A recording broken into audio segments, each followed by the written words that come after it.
Most chemical producers use distributors. In fact, in our estimation, about 90% use distributors. So they're a valuable part of the value chain and could also be generating most of the sales of that operation. So they're absolutely critical to making sure that your company is successful, particularly in export markets. Some of the reasons for using a distributor: practicality and cost, so that you can get market coverage economically. Distributors are now obviously much more professional and specialist than perhaps they were 20, 30 years ago. So you can have a lot more confidence in terms of using them. Obviously, when it comes to some of the emerging markets where the distributors are much newer and less established, perhaps you have to be a little bit more careful.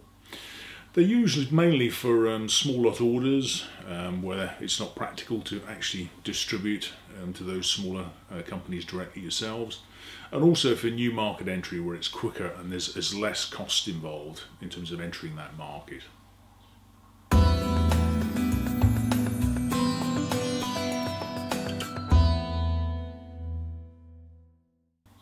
Finding a distribution partner should not be a random process left to chance meeting at an event, but a planned, organised and professional process with the aim of identifying the best fit for your business. Too many times we see appointments fail, client appointments fail, due to the lack of rigorous and professional process. So companies appoint distributors and then find 1 or 2 years down the line that they can't provide the performance that they require, either due to lack of experience or lack of resources. So let's look at some of the sources or approaches you could use to find a suitable distribution partner.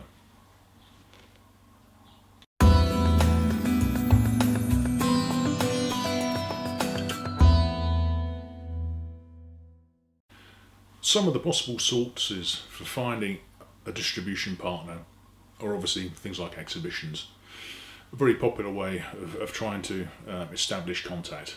Either you're exhibiting, in which case distributors are probably coming to you, or they're exhibiting, in which case you may go to them to actually introduce yourself and meet the company. So organised meetings or random chance meetings. It can be either of those two things. The advantage, relatively cost effective. You can see a number of companies very quickly. You can have face-to-face meetings if you're attending. And obviously if they attend the event themselves, even if they're not exhibiting, then they're, to an extent, they're obviously committed to that industry and they're turning up because they feel obviously some association with it. The disadvantages, your pool of potential distributors is limited to that event. So in other words, there could be distributors who are not attending it or don't come to your stand, and as a result of that you're missing out on potential opportunities of good partners. So as we say, some good or very suitable distributors may not attend, so it's important to go beyond exhibitions and events in order to be able to get your pool of potential distributors.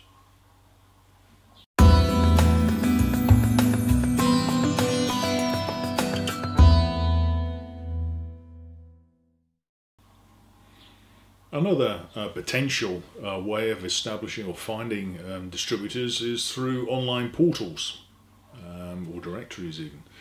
One of the large ones that's there currently is Chemagility. There's many thousands of chemical distributors, but you must remember that it's funded by the distributors' advertising, although a basic listing is actually free.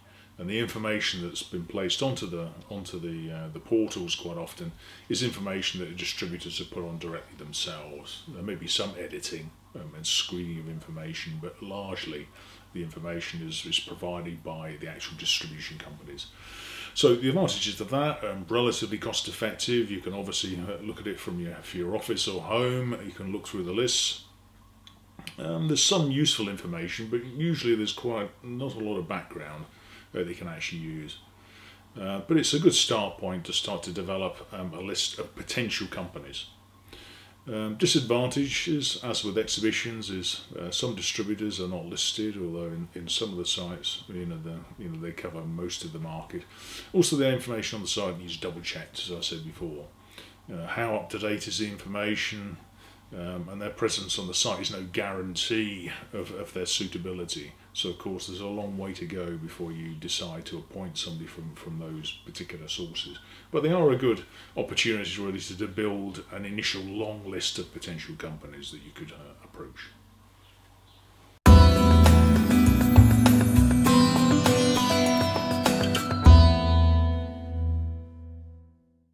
The other potential source, as I mentioned a few moments ago, is business databases. An obvious example might be someone like Compass. Again, they've got multiple thousands of companies. In most cases, they are funded by the distributor advertising. So as with the online portal, the disadvantages are the same. Not all of the companies necessarily are going to be actually present on that site. So advantages, relatively cost effective, some useful information and possibly a good start point. But again, you need to look behind that information and contact the companies directly. So disadvantages, particularly with the databases, many distributors are not listed, mainly due to the cost of actually listing on someone like Compass. So you'll find there perhaps there's less in terms of the number of companies on there than you might find with portals. The information needs to be double checked in terms of how up to date it is, and again, their presence on the site is no guarantee of suitability. There's still a long way to go in order to be able to assess that company and decide whether it's the right one for you.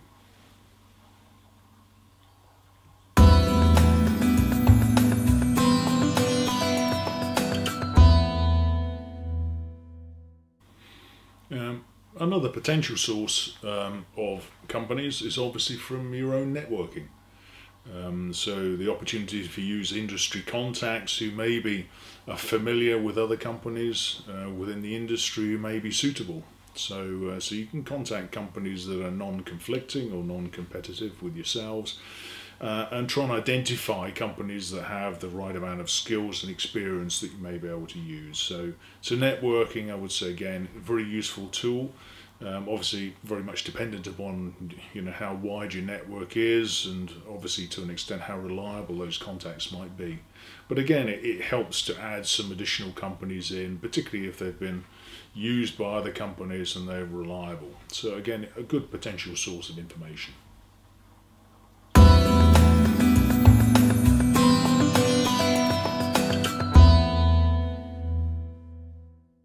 Some of the potential sources of information. Now let's have a look at the sort of search criteria that you should be using. So you've established quite a long list of companies from those different sources, and now you need to have a look seriously at those companies that are on the list to see if they've got the suitable attributes and experience. So one of the first things you may look at is industry experience. Are they, for instance, in coatings or in pharmaceuticals or in food, whatever the industry may be. And also you may be looking at, do they appear to have good technical knowledge? So on some of the sites they'll be indicating the experience of key individuals within the company.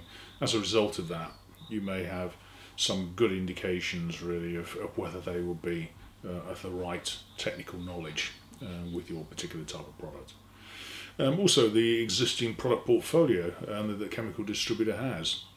Have a look at that and see what product types. Also, whether the length of the product portfolio is long or short, again will help to give you an indication of whether that distributor has a good general knowledge or has specific knowledge in a particular area. You may also be looking for synergistic products, things that are complementary to the sale of your own products. So it could be resins and pigments or whatever it may be, if it's, for instance, in coatings. So you may be looking at the products that would sell quite efficiently together. Also, you may be looking at geographic coverage. If you're looking at large markets such as Russia, Brazil, the USA, quite often you need to have more than one distributor to get coverage across that whole of that area. So you may be looking at, for instance, if it was Brazil, you may be wanting to make sure that you've got a distributor that's near to Sao Paulo, where a lot of the industry tends to be. Same in Russia, you may be looking at them having offices or outlets and coverage in the sort of Moscow and St. Petersburg area as being the sort of primary areas of opportunity. Also, industry coverage, whether they're covering sort of coatings, personal care, whatever it may be, whichever is your main speciality. And importantly, the sort of language and communication skills. So, in a lot of cases, people are looking for distributors who have English as a sort of more of a sort of a global, universal business language, so that they're able to communicate effectively with those companies.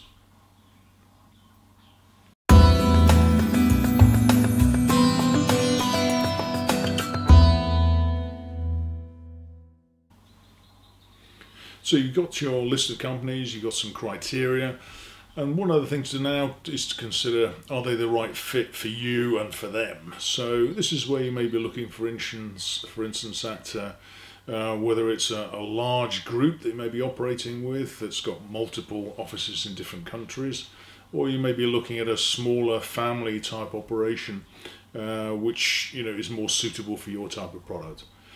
So you'll know from your own experience of working with other distributors what tends to work for your company. Certainly with the larger groups, there can be some issues over the amount of focus and time that they may be able to devote to your product, particularly if you're a sort of smaller to medium-sized supplier. You may well find that you're on quite a long list of potential products, and how much of your time, distributor's time will actually be used to discuss your products in front of customers.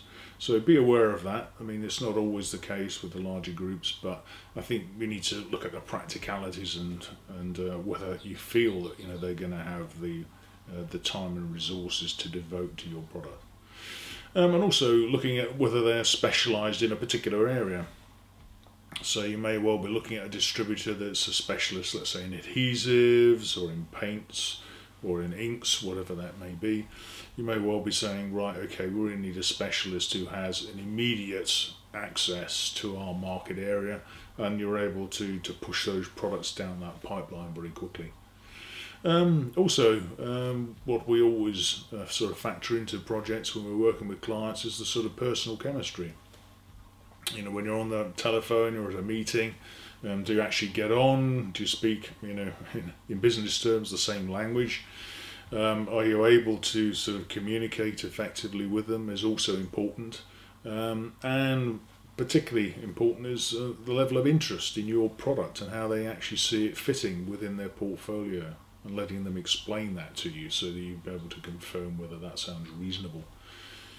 And also, I mean, if as we mentioned before, if you're looking at a distributor who has a wide portfolio, are they sort of just ticking a box on their list of something that's missing, or are they really looking at a good business opportunity where they can actually push your product through very effectively?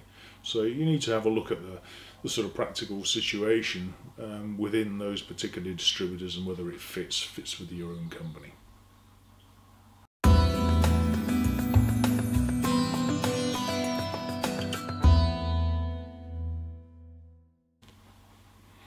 So we've looked at developing the lists, some of the sort of criteria and screening.